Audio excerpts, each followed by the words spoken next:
Creating a game out of what's in your youth closet, you don't have to be an expert. I want to show you how to do that today. Hey, my name is Eric with a K, and I am the host of the Practical Youth Ministry Tips podcast. I'm really glad you joined me today. So this past week, our youth pastor asked me to run a game, and I had not gotten time to plan and prep a game. So what I said was I would go and I'd come up with something for this week's youth group event. And I went back into our youth closet and I started searching for different things that we could use. Now, we'd recently done some cleaning up of our closet area and threw a bunch of stuff away. So there wasn't as much stuff as there normally has been. But here's a little video showing me walking through into the annals, the dark depths of our little closet storage area. Check this out.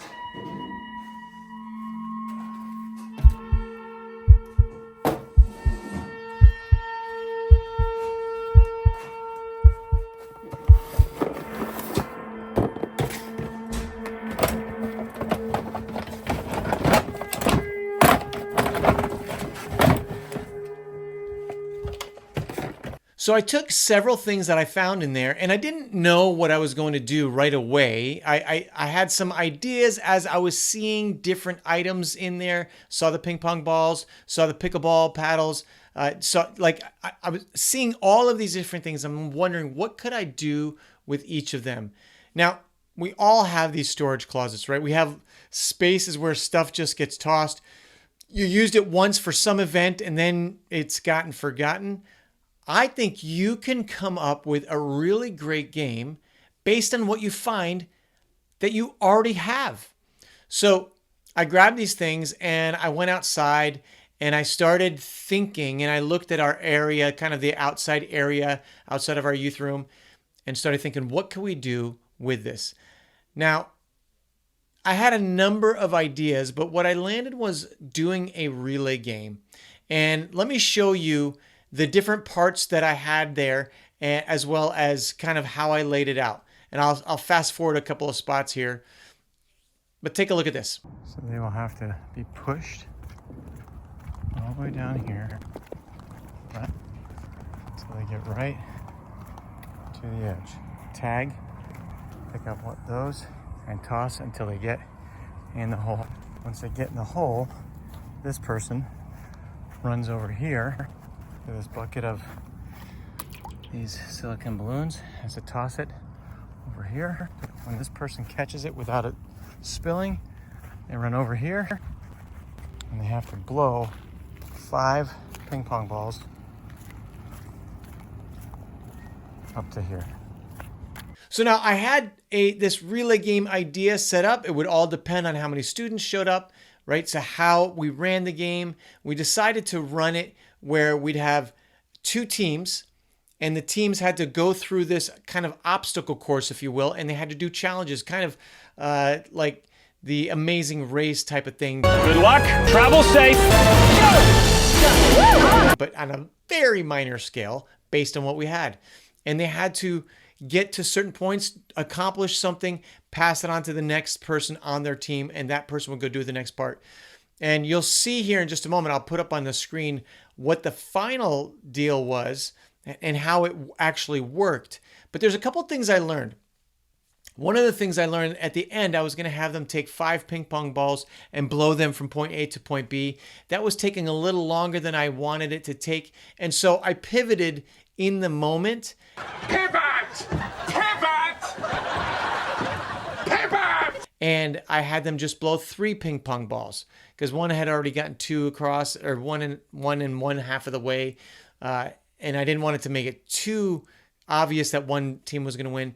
But blowing 5 just was taking too long, and it wasn't as exciting for everybody to watch in the end. So that's one of the things you want to do. You want to make the games that you do be interesting to those who aren't in the game at the moment.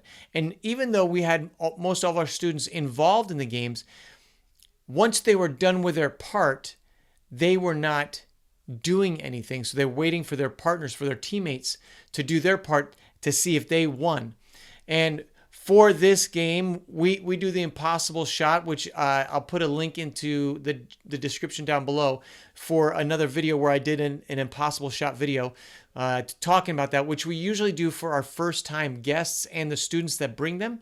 But occasionally, like this event, this game, we gave the winning team all a chance at the impossible shot, as well as the students who came for the first time. So we had a couple new students. They got a shot at the impossible shot, and they got it for being new and for winning the game, which was pretty cool. So they got a couple tries at the impossible shot. So I'll put that down in the description below. But I learned that I pivoted in the game. Also, I didn't have full time to practice the whole thing, but I did take my volunteers through it. So I had volunteers spotted at different spaces. When we used the cornhole, talking with my volunteers, they're like, this seems a little too far, because they were practicing tossing it.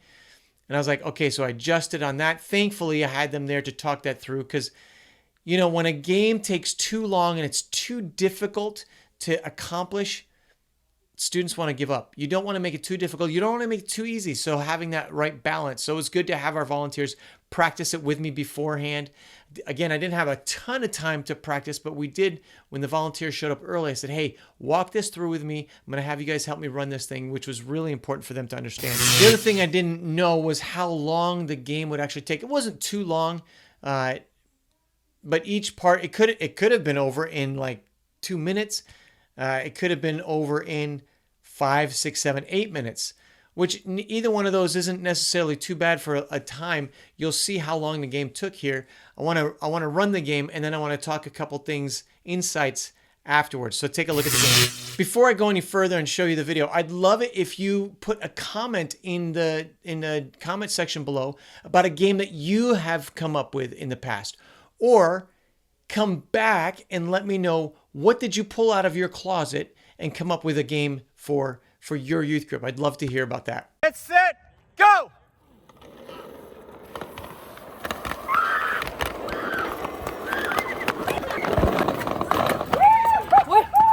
You gotta wait for your partner. I have to make it in?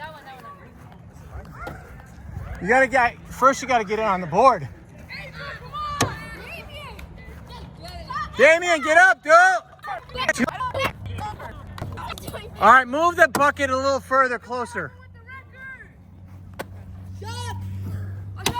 Move the bucket. Wait, what did I do? If you tag, she goes. You're good. Go, Kaylani, go.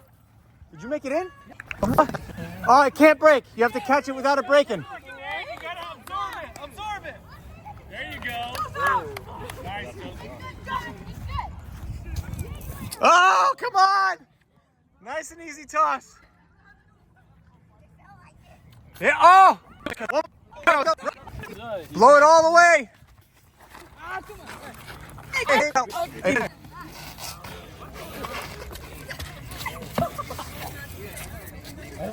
All right, Jeremiah. Oh. Okay. I got All right, Nessa, you got one. Jeremiah's got one. All right, I'm gonna call it just 3. You just need 3. Oh, that's a nice poop. Is that it? Jeremiah, all right. If you had Jeremiah's team, you just won. Let's go. As you saw, I pivoted at the end, going from 5 ping pong balls to 3. So you had them go on the rollers, and then they went and did the cornhole. Laughed at it's the Chargers. We live in here in California, so there's a Chargers one. Former youth pastor bought that. That's what's left over. Not my team at all. Anyhow, but then we had the students toss these rubber water balloons. So they had to toss them and catch them without them opening. I'll put a link in the description below for those, because those are super cool. You can reuse them over and over and over again. You don't have to keep buying them.